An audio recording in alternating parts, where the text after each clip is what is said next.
Il y a un nom au-dessus de tout le monde, dont la puissance apporte guérison. Seigneur, le butin du puissant nous sera enlevé. Papa, je te prie pour un frère, pour une soeur, que le diable est en train d'arracher de ta présence. Papa, je te dis merci pour tes anges que tu envoies pour combattre et ramener cette personne dans la bergerie au nom de Jésus. Papa, Seigneur, merci parce que tes anges poursuivent l'ours, poursuivent le lion qui voulait arracher mon âme à ta présence. Papa, je te dis merci parce que tu interviens pour un frère, pour une soeur, que tu ramènes dans ta présence dans le nom de Jésus. Papa, tu es puissant et tu es glorieux au milieu de nous. Papa, que toute la puissance et la gloire te reviennent. Bénis ton peuple. Donne-lui la capacité de recevoir ta parole dans le nom de Jésus. Papa, que tu bénis cette nation parce qu'au travers de ta parole, cette nation est bénie et transformée au nom de Jésus.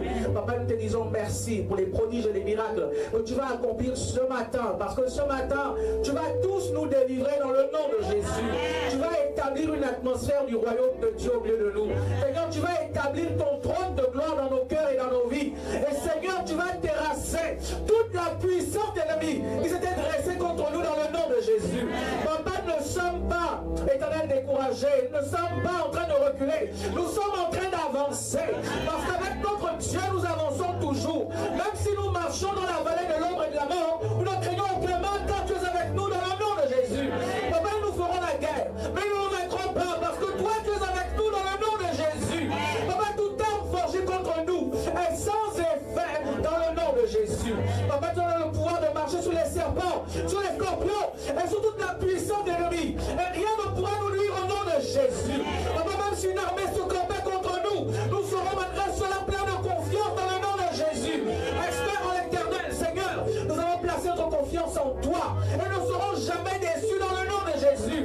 Papa, la victoire est entre tes mains. La victoire vient de l'éternel. Je lève les yeux vers les montagnes. D'où me viendra le secours? Le secours me vient de l'éternel. Il a créé les cieux et la terre. Dans le nom de Jésus. Papa, je te bénis et te rends grâce. Parce que ce matin, tu as servi la foi de tes serviteurs et tes servantes. Et personne ne pourra nous arracher de ton amour. Personne ne pourra nous arracher de ta présence. Papa, béni sois-tu parce que cette prophétie ici est tarde. Tu dis attends là. Et Seigneur, merci parce qu'aujourd'hui est le jour de notre prophétie, Seigneur. Elle s'accomplira. Elle ne mentira pas. Elle s'accomplira certainement. Ta parole est vivante, Seigneur, au milieu de nous. Ton esprit est là. Et Seigneur, nous saisissons. Seigneur, nous voit l'accomplissement de nos promesses. Papa, sois béni, sois loué, sois adoré. Parce que nous sommes en service pour rendre ta parole. Et ta parole nous fait du bien. Ta parole nous fait du bien. Dans le nom de Jésus. Papa, sois élevé, sois adoré, sois exalté, sois célébré. Il n'y a personne d'autre que toi dans l'univers. Tu es le seul véritable Dieu. Papa, béni sois-tu. Nous t'aimons de tout notre cœur. Nous te célébrons éternellement. Dans le nom de Jésus. Alléluia. Alléluia. Il y a quelqu'un qui est plus ce matin. Mes ennemis sont terrassés. Ce matin, je vais de gloire en gloire. Je vais de victoire en victoire. Personne ne peut m'arrêter. Parce que celui qui vient à moi est plus grand que celui qui est dans le monde. Alléluia. Fais sourire à quelqu'un. Fais sourire à quelqu'un. Fais sourire à quelqu'un. Comment quelqu'un peut bien sourire? Dis-lui tu es victorieuse. Tu es victorieuse. Tu es victorieux. Tu es victorieux. Tu es victorieux. Tu es victorieuse. Tu es victorieux. Alléluia. Est-ce qu'un prince et une princesse peuvent s'asseoir? Alléluia. Je suis dans les joies contemplées. Vous savez, l'atmosphère de votre vie, c'est vous qui la créez. Amen. Ne laissez pas l'environnement vous donner l'atmosphère. Ne soyez pas un thermomètre. Non. Vous êtes un générateur. Amen. Vous décidez de la température. Amen. Alléluia. Amen. La température doit être la température du ciel. Amen. Quelles que soient les circonstances de ta vie, quelles que soient les situations que tu rencontres, tu ne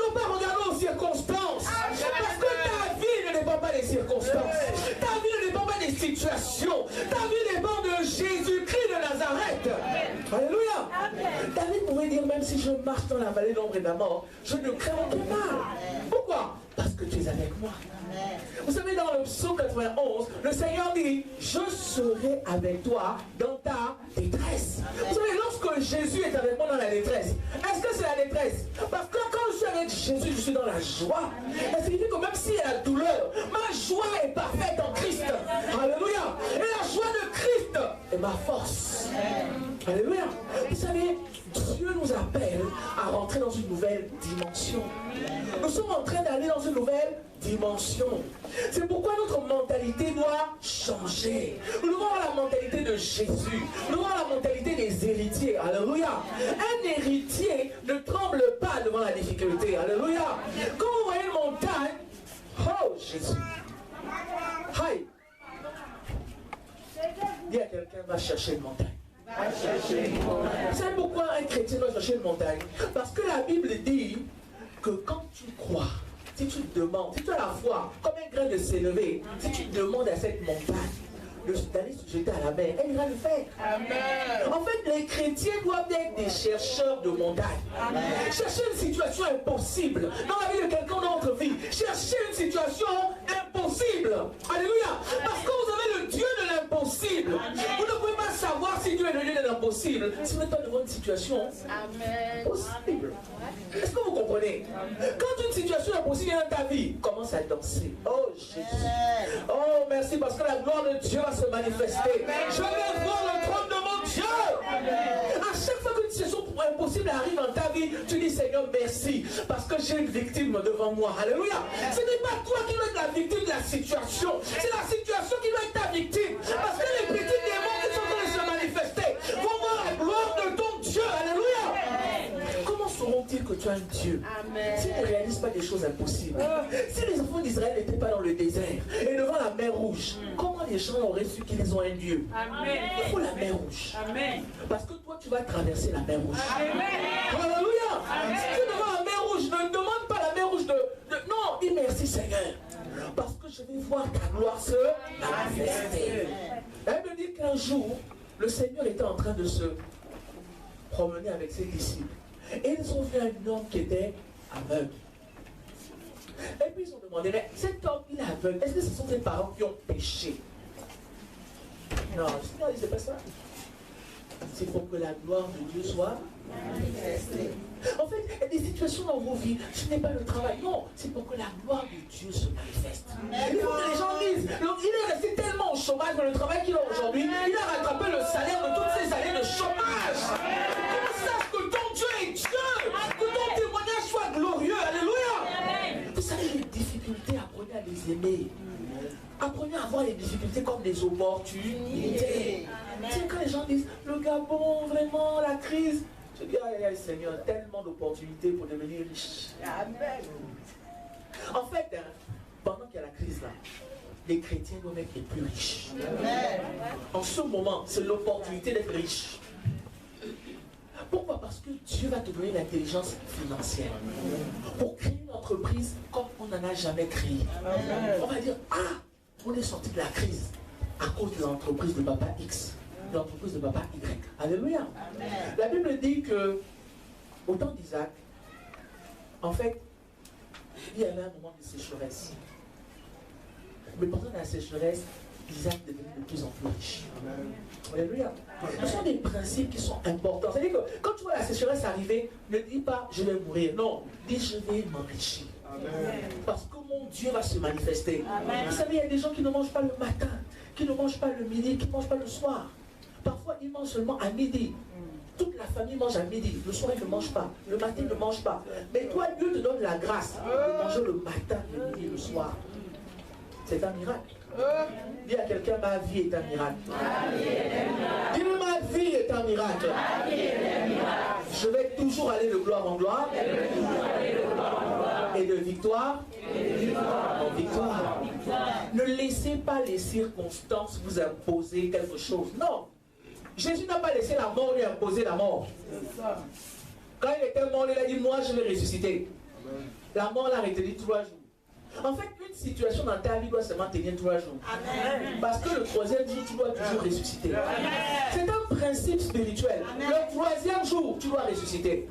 Amen. Alléluia. Quelle que soit la situation de ta vie, tu dis aujourd'hui c'est le 3e jour. Amen. Dis aujourd'hui c'est le 3e jour. La situation là doit changer. Parce que mon Dieu est ressuscité. Alléluia. Je suis dans la joie. Alléluia. Ce matin, je suis dans la joie. Parce qu'il y a l'atmosphère pour manifester la gloire de Dieu. Alléluia. Il y a l'atmosphère. Il y a une situation dans ta vie qui ne va pas. Et je suis content. Parce que je sais que la gloire de Dieu va se manifester. Et tu vas voir Dieu se manifester. Alléluia. Parce que notre Dieu est le Dieu de l'impossible. Alléluia. Dimanche dernier, nous avons considéré les héritiers sans levain. D'accord? Nous avons considéré qu'en fait, quand on est un héritier de Christ, nous devons éviter le levain. Et le levain, c'est quoi? Le levain, c'est le péché. Amen. Et l'ennemi, subtilement, a introduit des petits levains dans l'église. Mais nous, là, on a décidé d'être sanctifiés. C'est pourquoi le sang de Jésus nous lave et nous purifie. Amen. Ce matin, nous allons considérer un message. Alléluia.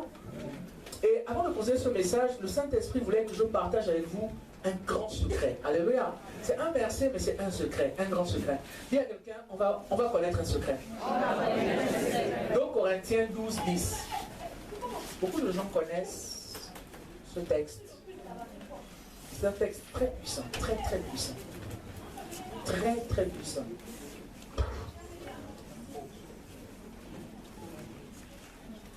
« 2 Corinthiens 12, 10. Là, c'est vraiment le préambule, avant de commencer même le message. Je lis la parole de Dieu.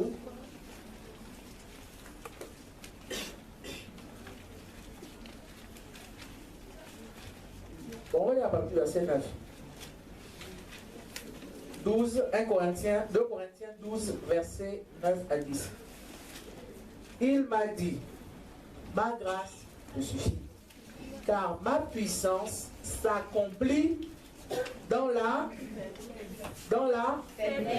faiblesse. Je me glorifierai donc plus volontiers de mes faiblesses, afin que la puissance de Christ repose sur moi. C'est pourquoi je me plais dans les faiblesses, dans les outrages, dans les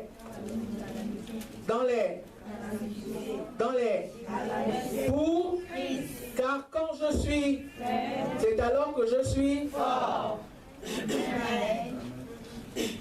Vous comprenez? Il dit, je me plais. Je me plais. Je me plais dans la détresse. Je me plais dans les outrages. Je me plais. Vous savez, la semaine dernière, nous avons vu que Jésus n'avait rien pour nous plaire. Vous comprenez? Jésus n'avait rien pour nous plaire. Il n'avait rien pour attirer le regard. Les choses qui vous emmènent à la gloire ne sont pas des choses qui donnent envie. Dans la détresse, hein, personne ne veut rester dans la détresse. Personne ne veut rester dans l'outrage. D'accord? Personne ne veut rester dans la persécution. Mais Dieu dit qu'il faut qu'on se plaise. On doit se plaire. On doit être content dans la persécution. On doit être content dans nos faiblesses. Vous savez, l'instant que moi j'aime le plus, c'est quand quelqu'un me méprise, quand quelqu'un me néglige, quand une situation est faite de telle sorte qu'on cherche à me faire du mal. Mon esprit commence à danser. Parce que je sais qu'une armée céleste est en train de se déployer pour prouver que je suis le Fils de Dieu. Vous comprenez? Lorsque Jésus était à Gethsemane, la Bible dit qu'à un moment donné, un de ses disciples a coupé l'oreille de quelqu'un. Il a pris la colère. Il a dit, mais si moi là, j'ordonne seulement aux légions d'anges de se manifester. Les anges étaient là. Pendant qu'on arrêtait Jésus, les anges étaient là. Prêts à intervenir. S'ils faisaient ça, ils intervenaient. Soyez conscients que les anges peuvent intervenir. Amen. La situation dans laquelle tu es là, il y a une armée qui est là. Elle attend seulement que tu dises go. Amen. Dis à quelqu'un go. Go. Dis go. train d'intervenir. Ils sont en train d'intervenir. Hein? Ils sont en train d'intervenir. Tes ennemis sont dans le trouble parce que tu as dit go. Alléluia. La foi est simple. La foi est simple. Dans le monde spirituel, hein, c'est comme à l'armée.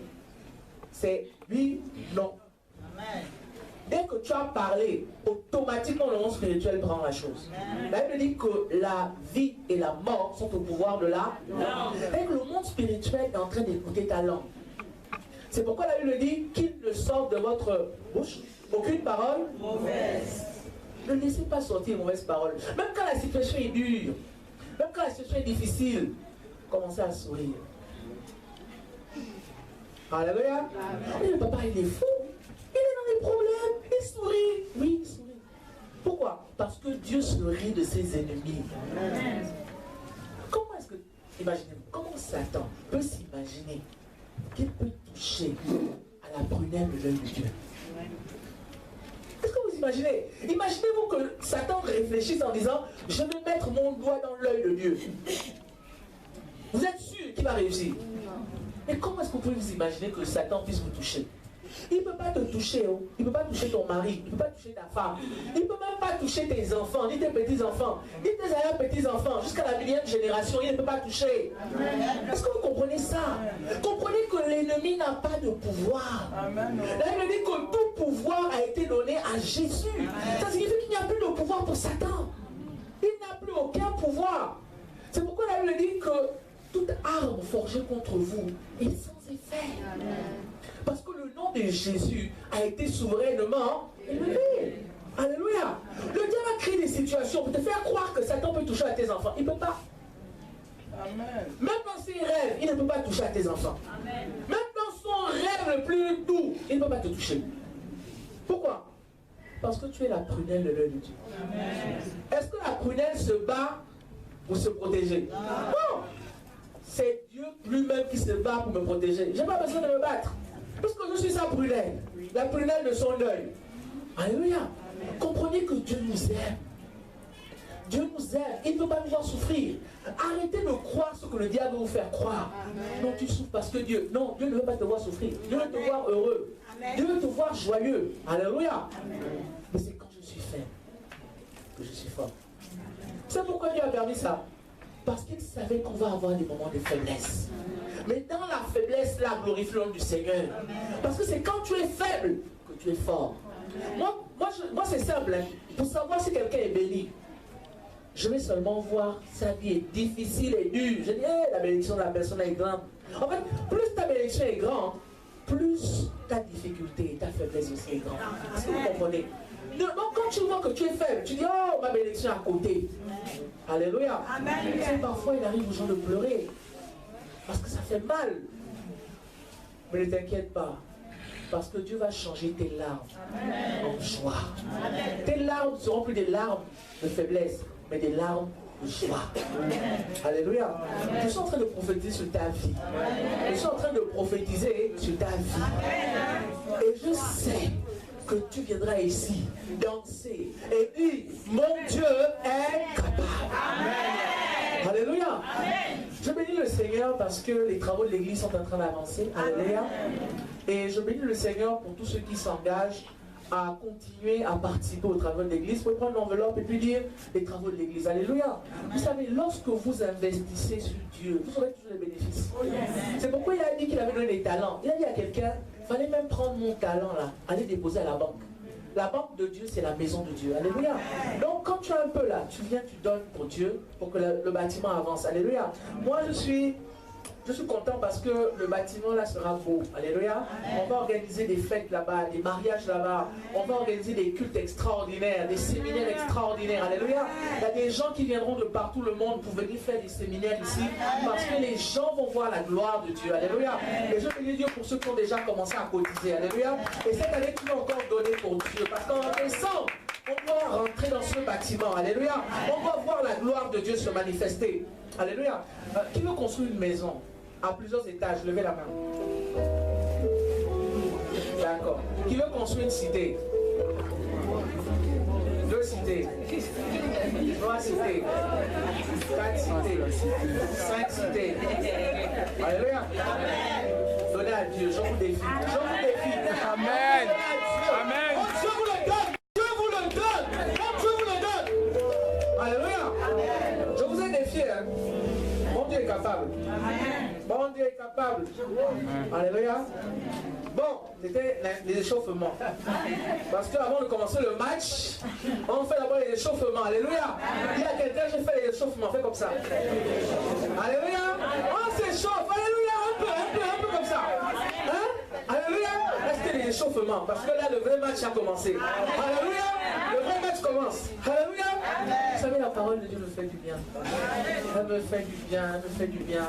Et je bénis le Seigneur parce que j'ai mon assistant pasteur, le révérend pasteur David. Alléluia. Il m'assiste. Alléluia. Et je bénis le Seigneur pour mon épouse qui est vraiment une assistante merveilleuse. Alléluia. Et que Dieu la bénisse. Et ce matin, je veux remercier mon pasteur. Alléluia. Le privilège qu'elle m'accorde de me lever pour partager cette parole. Alléluia. On va ouvrir le livre de Actes. Actes chapitre 5. C'est un texte que beaucoup de personnes ont souvent lu, que certaines personnes n'aiment pas lire. Mais Dieu veut qu'on lise. La parole est puissante. La parole est glorieuse. Alléluia. Dans ma vie, c'est marqué Ananias et Saphira. Alléluia. Vous savez, dans la Bible, il y a des exemples à suivre et des exemples à ne pas suivre. Alléluia. Donc, ne soyez pas troublés par la parole. Parce que la parole nous fait toujours du bien. J'ai la parole de Dieu dans le livre de Actes, chapitre 5. Mais un homme nommé Ananias, avec Saphira, sa femme, vendit une propriété et retint une partie du prix, sa femme le sachant. Puis il apporta le reste et le déposa aux pieds des apôtres. Et Pierre lui dit, Ananias, pourquoi Satan a-t-il rempli ton cœur au point que tu aies retenu une partie du prix du champ? S'il n'eût pas été vendu, ne te restera-t-il pas? Et après qu'il ait été vendu, le prix n'était-il pas à ta disposition? Comment as-tu pu mettre en ton cœur un pareil dessein? Ce n'est pas à des hommes que tu as menti, mais à Dieu. Ananias, entendant ces paroles, tomba et expira. Une grande crainte saisit tous les auditeurs. Les jeunes gens s'étant levés, l'enveloppèrent, l'emportèrent et l'ensevelirent. Environ 3 heures plus tard, sa femme entra sans savoir ce qui était arrivé. Pierre lui adressa la parole. Dis-moi, est-ce un tel prix que vous avez vendu le champ?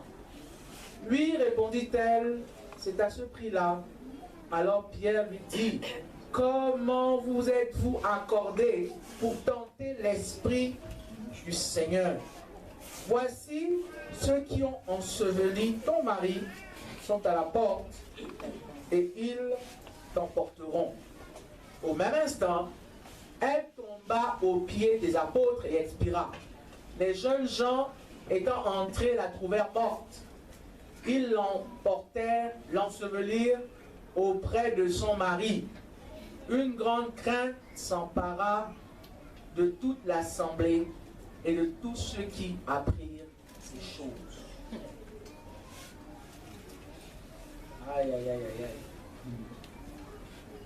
Une histoire. Vous savez, souvent, quand on entend l'histoire des couples, on s'attend toujours à une belle histoire d'amour. Ils vécurent longtemps et ils eurent beaucoup d'enfants. C'est souvent la fin du film. Parce que moi, j'ai beaucoup regardé les films. J'étais un drogué de la télévision. Un drogué, vraiment un drogué. Quand j'étais devant la télé, mon pasteur, c'est la grâce de Dieu, vraiment. Le Seigneur l'a fortifié beaucoup. Parce qu'il fallait au moins crier 300 fois avant que je ne bouge. Et je bénis le Seigneur pour sa patience et pour son amour. Parce que sinon, elle devait même enlever toutes les télévisions parce que j'avais les yeux fixés sur la télé. Donc, ils s'aimèrent, ils vécurent longtemps et ils eurent beaucoup d'enfants. Ça, c'est la fin du film. Mais malheureusement, dans le film ici, là, c'est pas ça. On a un couple. Mais pour comprendre ça, c'est un peu difficile. Il faut revenir à Actes chapitre 4. Ok? On va lire Actes chapitre 4 à partir du verset 32. La multitude de ceux qui avaient cru n'était qu'un seul cœur et qu'une seule âme. Nul ne disait que ces biens lui appartinssent en propre, mais tous étaient communs entre eux. Les apôtres rendaient avec beaucoup de force témoignage de la résurrection du Seigneur Jésus.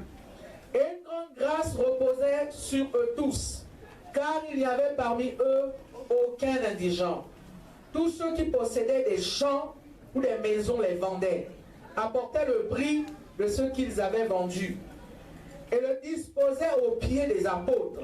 Et l'on faisait des distributions à chacun selon qu'il en avait besoin. Joseph, surnommé par les apôtres Barnabas, ce qui signifie fils d'exaltation, Lévite, originaire de Chypre, vendit un champ qu'il possédait, apporta l'argent et le déposa aux pieds des apôtres. Actes chapitre 5, verset 1. Mais, vous savez, quand votre vie commence par mais, ce n'est pas bon. Quand votre histoire commence par mais, ce n'est pas bon.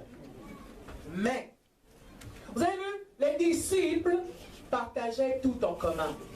Il n'y avait pas d'indigents. Il n'y avait pas des gens qui cherchaient, puisque tout était en commun.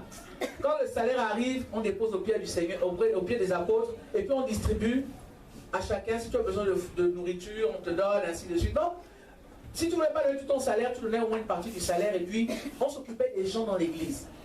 Mais les gens faisaient ça de façon volontaire. Ananias et Saphira étaient des personnes très intelligentes. Elle s'est rendue compte que Joseph, appelé Barnabas, son nom Barnabas, avait fait ça et les gens l'appréciaient. Les gens avaient apprécié le fait qu'il ait vendu son champ, qu'il a apporté. Et les gens venaient volontairement. Moi j'ai vendu mon terrain à 3 millions. Voilà les 3 millions. Moi j'ai vendu mon terrain à 2 millions. Voilà les 2 millions. J'ai vendu ma maison à 50 millions. Voilà les millions. Et à un moment donné, il a réfléchi. Lui aussi, il voulait vendre son champ. Mais il ne voulait pas donner tout l'argent. Parce que là-bas, on donnait tout l'argent. Mais lui, il ne voulait pas donner tout l'argent. Et puis, il a discuté avec sa femme. Ils ont dit, bon, on va dire que le champ qu'on a vendu à 3 millions, on l'a vendu en fait à 1,5 million. D'accord? Et comme on l'a vendu à 1,5 million, voilà, c'est ça. Ah, Seigneur. Dis à quelqu'un, aide-nous. Aide-nous. Dis Seigneur, aide-nous. Seigneur, aide-nous. Le titre du message, c'est ne donnez pas foi à tout esprit. Ne donnez pas foi à tout esprit. Ananias et Saphira étaient des membres de l'église. Ils venaient tous les jours aux réunions. Ils étaient assignés au temple. Ils aimaient Dieu. À leur façon.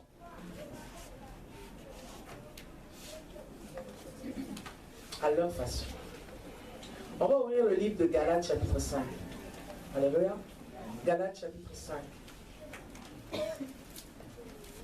savez, la parole va nous faire du bien ce matin. On va tous être délivrés. Amen. On va tous être délivrés. Tous.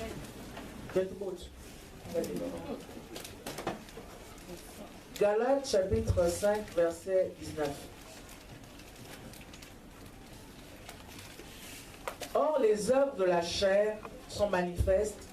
Ce sont l'impudicité, l'impureté, la dissolution, l'idolâtrie, verset 20, la magie, les inimitiés, les querelles, les jalousies, les animosités, les disputes, les divisions, les sectes, l'envie, l'ivrognerie, les excès de table, les choses semblables. Je vous dis d'avance comme je l'ai déjà dit, que ceux qui commettent de telles choses n'hériteront point le royaume de Dieu. Verset 26. Ne cherchons pas une vaine gloire en nous provoquant les uns les autres et en nous portant envie les uns aux autres. Vous savez, l'esprit de l'envie est un esprit qui vous pousse parfois à faire des choses qui semblent être bien, mais qui ne sont pas bonnes. J'ai vu que papa est venu avec un Waoussa la semaine prochaine. Je dois aussi venir avec un Waoussa. Vous comprenez? J'ai vu que papa a acheté une voiture la semaine prochaine. Il faut que j'achète une voiture. Alliance et Saphira a été rempli d'envie. Il voulait la gloire des hommes. Il voulait être bien vu des hommes.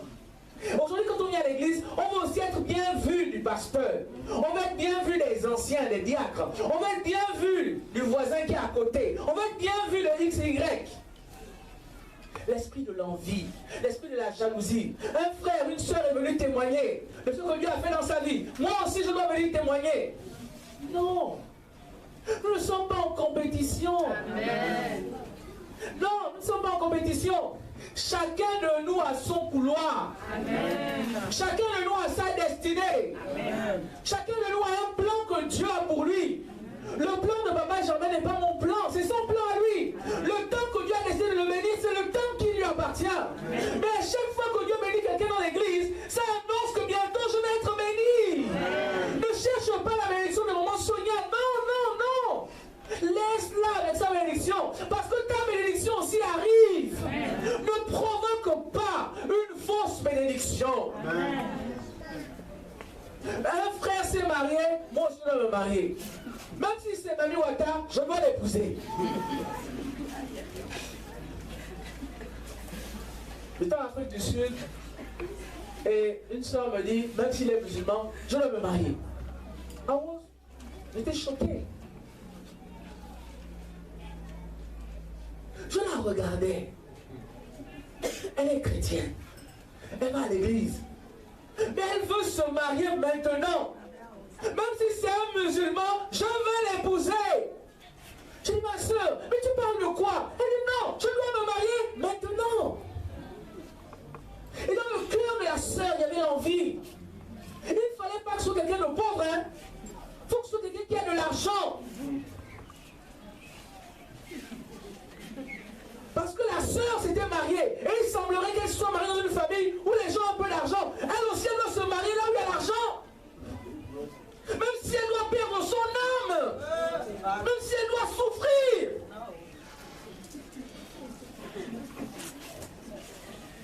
L'essentiel, c'est qu'on voit que je suis marié. Qu'on voit aussi que j'ai la voiture.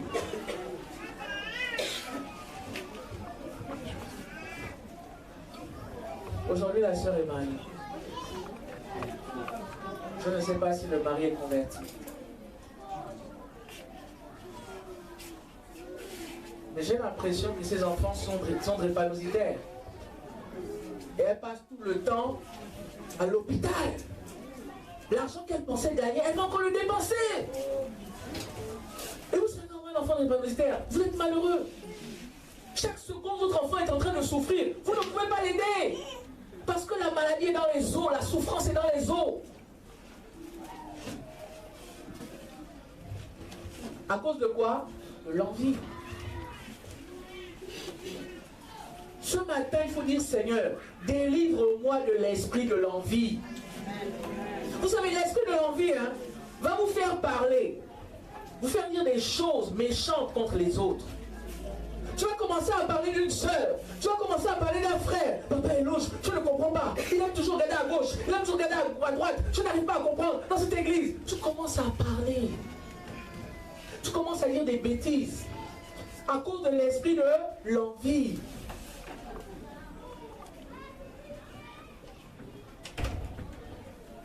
Ananias et Saphira voulaient la gloire des hommes. Et ils sont allés jusqu'à mentir. L'argent était pour eux. Tu donnes, donnes pas, c'est ton argent. Personne ne va te poursuivre. Personne même ne sait que tu as vendu un champ. C'est toi-même qui venais dire, j'ai vendu un champ, voici l'argent. Tu n'étais pas obligé de le faire. Il y a des gens qui ont fait parfois les offrandes, ils sont partis même prendre des bons. Vous faites des actions de grâce parce qu'il faut que je dise que moi, j'ai donné 5 millions. Non. Non. Non. Ne donnez pas foi à tout esprit. La Bible dit que Ananias et Saphira se sont assis. Ils ont réfléchi. Ils se sont entendus. À l'église, on dit, les couples, soyez sages. Entendez-vous. Planifiez les choses. Ils ont écouté le message de la planification, de la communication. C'est un couple qui communique. Il ne se cache rien l'un et l'autre. Tout le monde connaît tout. Chacun connaît le numéro du compte de tel. Combien il y a là-bas. Ils connaissent. Ils avaient vraiment l'exemple, le modèle vraiment d'un couple parfait. Mais ils sont partis se liguer contre Dieu. Leur amitié là, c'était aller jusqu'à mentir à Dieu. Leur unité était d'aller jusqu'à mentir à Dieu. Ils se sont unis pour aller mentir à Dieu, pour avoir la gloire des hommes. Depuis que tu es à l'église, tu cherches quoi? Être vu des gens? Être apprécié des gens? Il faut que les gens m'apprécient. Il faut que je fasse tout pour que les gens m'apprécient. Maman, même si tu donnes ton corps aux gens, l'argent que tu as aux gens, ils peuvent dire qu'ils ne t'apprécient pas. Amen. Amen bien. L'être humain, tu peux prendre tout l'argent que tu as, tu lui donnes. Mais là, le matin, il dit qu'il ne te connaît pas. Il t'a même déjà obligé. Donne-moi le téléphone et le... Oh, Jésus. Oh non, on m'a volé le téléphone. On n'a pas volé le téléphone. Il a effacé. Il a effacé ton numéro. Amen. Tu appelles sur répondeur. Et pourtant, tu as pris tout ton argent, tu lui as donné. Vous savez, faites tout pour Dieu. Amen. Quand tu donnes, donne pour Dieu. Quand tu donnes, donne pour Dieu. Sinon, tu auras la WC. Oh, la belle famille, j'ai fait ça, j'ai fait ci. Maman, laisse la belle famille. Elle est belle et c'est la famille. On est ensemble. Alléluia. On est ensemble. Si tu mets le cœur, maman, tu dois souffrir pour rien. Oh, il ne pas me rendre visite. Oh. Tous les deux, je suis là-bas. Oh. Je cotise. Oh. Maman, cotisez ou cotisez pas. Ils ne vont pas venir te voir. Amen. Arrêtez de plaire aux gens. Amen. Arrêtez de plaire à vos enfants. Arrêtez de plaire à votre mari seulement. Plaisez à Dieu. Amen. Faites la volonté de Dieu. Même s'ils ne comprennent pas, ce n'est pas grave. Faites ce que Dieu vous demande de faire. Un jour, ils comprendront. Mais ne vous laissez pas influencer par leur attitude. Parce que Dieu a une récompense pour vous. Amen. Dieu sait ce que vous faites. Amen. Même s'ils ne savent pas, Dieu sait ce que vous faites. N'en voulez pas aux enfants. Un jour ils vont partir. Un jour va terrible partout dans la maison. Demain il va partir avec sa femme. Amen. Alléluia. Amen. N'en voulez pas à vos enfants. Un jour ils vont grandir. Alléluia. Ils vont partir d'abord vivre aussi leur vie. Mais ce qui est bien, c'est qu'ils vont nous garder. Alléluia. Amen. Parce que nous, on est les héritiers. Donc, ils vont bien nous garder. Alléluia. Amen. Mais s'il vous plaît, ne faites pas des choses pour les hommes. Non. Faites toutes choses pour Dieu. Amen. Faites toutes choses pour Dieu. C'est la meilleure chose. C'est un couple modèle. Ils sont unis. Ils sont unis, hein. Quand le mari dit quelque chose, la femme elle dit la même chose. Mais juste quelque chose. La Bible dit, hein, obéissez aux parents selon le Seigneur. Même à ton mari, tu dois obéir selon le Seigneur. S'il dit quelque chose qui n'est pas de Dieu, tu dis chérie, je t'aime de tout mon cœur, mais ça là, c'est pas de Dieu. Amen. Vous comprenez? Dites-le lui, avec amour. Amen. Vous lui faites un bon repas. Hein? Vous savez vous-même le repas qu'il aime. Chérie, vraiment, je pense que là, c'est pas bon. Amen. Amen. Même si quand un homme a mangé, il est content. Oh chérie, hein, toi aussi, hein. Comment c'est pas bon? Non, moi je pense que... Non chérie, c'est pas bon. Là, vraiment, le Saint-Esprit nous convainc que c'est pas bon ton attitude là. Est-ce que vous comprenez? Vous n'avez pas besoin de l'insulter. Non. Mettez-le à l'aise. Alléluia. Parce que nous, on sait une chose, c'est le Saint-Esprit qui convainc. Vous n'avez pas besoin de crier. Ah! Non, ne crie pas. C'est le Saint-Esprit qui convainc. Alléluia. C'est lui qui convainc. Mais si cet homme aurait une bonne femme, il aurait sauvé sa vie. Il aurait sauvé sa vie. Être soumis au mari, c'est pas que le mari décide de prendre tout l'argent pour jeter dans la poubelle, tu dis Amen. Non, c'est pas ça la soumission. La soumission, c'est de faire la volonté de Dieu. Quand il dit quelque chose est conforme à la volonté de Dieu, tu dis Amen. Quand ce n'est pas conforme à la volonté de Dieu, tu commences à te mettre à genoux, tu pries, tu dis Seigneur, touche cet homme, afin qu'il réalise que ce qu'il fait est mal. Alléluia. C'est la même chose entre frères et sœurs en Christ. Une sœur va te dire, oh mais tu as vu le pasteur, tu dis, ah maman, arrête d'abord. Tu parles du pasteur et puis tu dis quoi? Non. Tu es une chrétienne. On nous a dit qu'on ne parle pas mal des hommes de Dieu. Si l'homme de Dieu a un problème, on va prier pour. Tu es venu pour prier? Oh non, je voulais seulement parler. Non. Parler et prier à paix. Mais moi, je ne vais pas parler. Je le compris. Asseyons-nous, on va prier. Tu dois la soeur à 5 heures, tu pries avec elle. Elle ne va plus parler chez toi. Parce que si tu la gardes une heure, elle va dire, oh non. Tu dis, je vais passer chez moi. On prie pour le pasteur. Parce que tu aimes le pasteur. Non, oui, je ne veux. On va prier pour lui. 5 heures, on va prier pour lui. Alléluia. À chaque fois que quelqu'un vient critiquer chez toi, tu dis, on va prier. Tu dis à la personne 5 heures. Alléluia. Elle ne va plus chez toi. Vous comprenez? Le diable est un menteur. Ne laissez pas une porte ouverte à Satan. Ne laissez pas. Satan n'a pas besoin de beaucoup de temps pour détruire ta vie. Il n'a pas besoin de beaucoup de temps pour détruire ta vie. Il a besoin seulement d'une seule occasion. Et ce couple est tombé dans le piège de Satan. Une nouvelle capacité. J'ai la parole de Dieu dans Matthieu chapitre 16 au verset 23. Mais Jésus se tournant dit à Pierre, arrière de moi, Satan, tu mets en scandale, car tes pensées ne sont pas les pensées de Dieu, mais celles des hommes. Vous savez, ne donnez pas foi à tout esprit. Ne donnez pas foi à tout esprit, toute pensée qui vient dans votre esprit. Non. Le problème de l'Église aujourd'hui, c'est qu'on donne foi à tout esprit. Je suis rempli du Saint-Esprit, donc toute idée qui arrive dans mon esprit, c'est Dieu. Non. Vous devez examiner vos pensées. Vous devez sonder vos pensées. Pour savoir est-ce que la pensée là est conforme à la volonté de Dieu. Pierre pouvait parler comme ça à l'Alliance parce que lui-même un jour, il a été pris au piège de Satan. Vous êtes chrétien, mais Satan est capable de mettre une pensée dans votre esprit. Vous commencez à aimer un frère qui est marié. Oh non, c'est la volonté de Dieu. Vraiment, je sens ça dans mon cœur. Maman, il est marié. Est-ce que vous comprenez? Le diable arrive à mettre des pensées dans l'esprit de quelqu'un. Mais toi, tu as la capacité de discerner que ça ne vient pas de Dieu. Amen. Lorsque Dieu te donne une pensée, elle doit être conforme à sa parole. Et c'est pas conforme à la parole de Dieu. Même si c'est un ange qui apparaît, tu dis non, ce n'est pas la volonté de Dieu.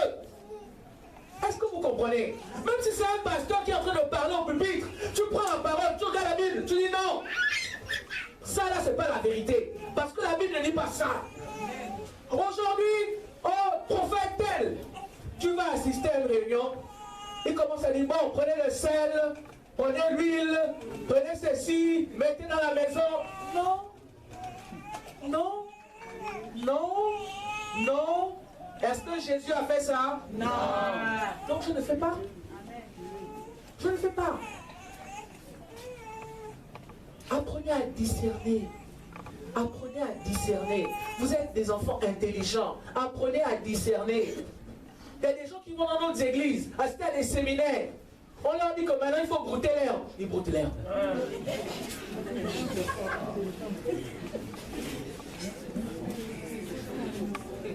Il y a endroit, on leur a demandé de boire les urines. Ils ont bu. Vous imaginez? Essayez de discerner. Amen. On est chrétien, mais essayez de discerner. Toutes les pensées là ne viennent pas seulement de Dieu. Satan peut mettre une pensée dans ton esprit. Amen. Plusieurs fois, on a vu dans la Bible, Satan est venu. Prenons le cas par exemple de David. Il est venu mettre une pensée dans l'esprit de David. Et ça a entraîné quoi? La mort de plusieurs. Est-ce que vous comprenez?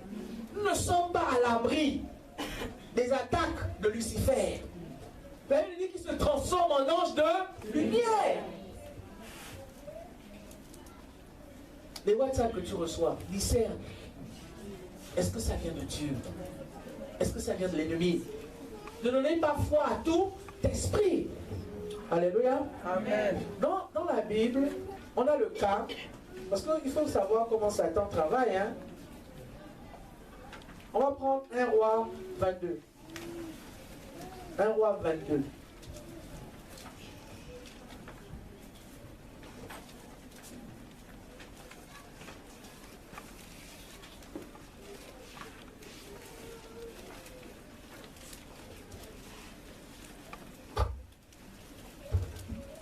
Et à partir d'aujourd'hui, je veux discerner la parole qui vient de Dieu et la parole qui vient de Satan. Même si c'est ton leader spirituel, il peut dire une pensée qui vient de Satan. Tu dois être vigilant. La Bible dit que nous devons être vigilants comme des serpents. Et là, tu vas sauver même ton leader spirituel. Quand tu vas prier pour lui, tu dis, ah là, papa est attaqué. La parole qu'il a prononcée, elle ne vient pas de Dieu. Tu commences à prier. Pas commencer à dire, oh, vous avez vu, vous avez entendu. Non. Prie. Dis à quelqu'un, apprends à prier. Arrête de parler. Prie. Prie. Prie. Prie.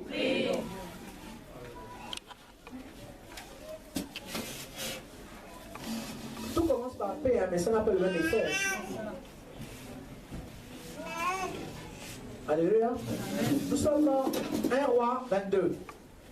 Nous allons voir une situation et vous allez voir que toute prophétie ne vient pas de Dieu. Le roi d'Israël répondit à Josaphat, il y a encore un homme pour qui l'on pourrait consulter l'Éternel, par qui l'on pourrait consulter l'Éternel. Mais je le hais, car il ne prophétise rien de bon. Il ne prophétise que du mal. C'est Michée, fils de Jimla. Et Josaphat dit que le roi ne parle pas ainsi.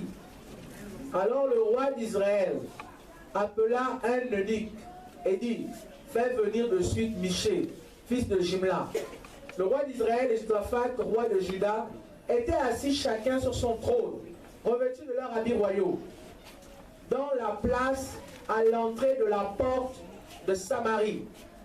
Et tous les prophètes prophétisaient devant eux. Sédécias, fils de Kenana, s'étant fait des cornes de fer. Et il dit, ainsi parle l'Éternel, avec ces cornes, tu frapperas les Syriens jusqu'à les détruire. Et tous les prophètes prophétisaient de même, en disant, monte à Ramoth, en Galade, et tu auras du succès. Et l'Éternel le livrera entre les mains du roi. Le messager qui était allé appeler Michée lui parlait ainsi. Voici, les prophètes, dès qu'on met encore, prophétisent du bien au roi. Que ta bouche soit donc comme la parole de chacun d'eux. Annonce du bien. Michée répondit, l'Éternel est vivant. J'annoncerai ce que l'Éternel me dira. Lorsqu'il fut arrivé auprès du roi, le roi lui dit, Michée, irons-nous attaquer Ramoth en Galade, ou devons-nous y renoncer? Il répondit, monte, tu auras du succès, et l'Éternel le livrera entre les mains du roi. Et le roi lui dit, combien de fois me faudra-t-il te faire jurer de me dire me dire que la vérité au nom de l'Éternel. Michel répondit, je vois tout Israël dispersé sur les montagnes, comme des brebis qui n'ont point de berger. Et l'Éternel dit, ces gens n'ont point de maître, que chacun retourne en paix dans sa maison. Le roi d'Israël dit à Josaphat, ne te l'ai-je pas dit, il ne prophétise sur moi rien de bon, il ne prophétise que du mal. Et Michel dit, écoute donc la parole de l'Éternel. J'ai vu l'Éternel assis sur son trône, et toute l'armée des cieux se tenait auprès de lui, à sa droite et à sa gauche. Et l'Éternel dit, qui séduira Akab pour qu'il monte à Ramoth en Galade et qu'il y périsse? Ils répondirent, l'un d'une manière, l'autre d'un autre. Et un esprit vint se présenter devant l'Éternel et dit, moi je le séduirai. L'Éternel lui dit, comment? Je sortirai, répondit-il, et je serai un esprit de mensonge dans la bouche de tous ces prophètes. L'Éternel dit, tu le séduiras et tu en viendras à bout. Sors et fais ainsi. Et maintenant voici, l'Éternel a mis un esprit méchant dans la bouche de tous les prophètes qui sont là. Et l'Éternel a prononcé du mal contre toi. Alors Sédécia, fils de Kenana, s'étant approché, frappa Michée sur la joue et dit, par où l'esprit de l'Éternel est-il sorti de moi pour te parler? Michée répondit, tu le verras au jour où tu iras de chambre en chambre pour te cacher. Le roi d'Israël dit, prends Michée et emmène-le vers Amon, chef de la ville, et vers Joas, fils du roi. Tu diras, ainsi parle le roi, mettez cet homme en prison, nourrissez-le du pain et de l'eau d'affliction, jusqu'à ce que je revienne en paix. Et Michée dit, si tu reviens en paix, l'Éternel n'a point parlé par moi. Et il dit encore, vous tous, peuple, entendez. Alléluia. Amen. Ne donnez pas foi à tout esprit. Même si c'est un grand prophète. Parce que dans le monde spirituel, là-bas, il y a des négociations qui se font. Vous savez, quand un homme est rempli de méchanceté, il y a un jugement sur sa vie. C'est pourquoi n'allez pas prophétiser pour prophétiser sur n'importe qui. Parce que si tu vas prophétiser sur une personne que Dieu a décidé de tuer, tu vas prophétiser le mensonge. Parce qu'il est roi, il est président, il est malade, il faut qu'il soit guéri. Toi tu dis, moi je peux prophétiser. Est-ce que tu sais le mal qu'il a fait? Il y a tout un jugement sur sa vie.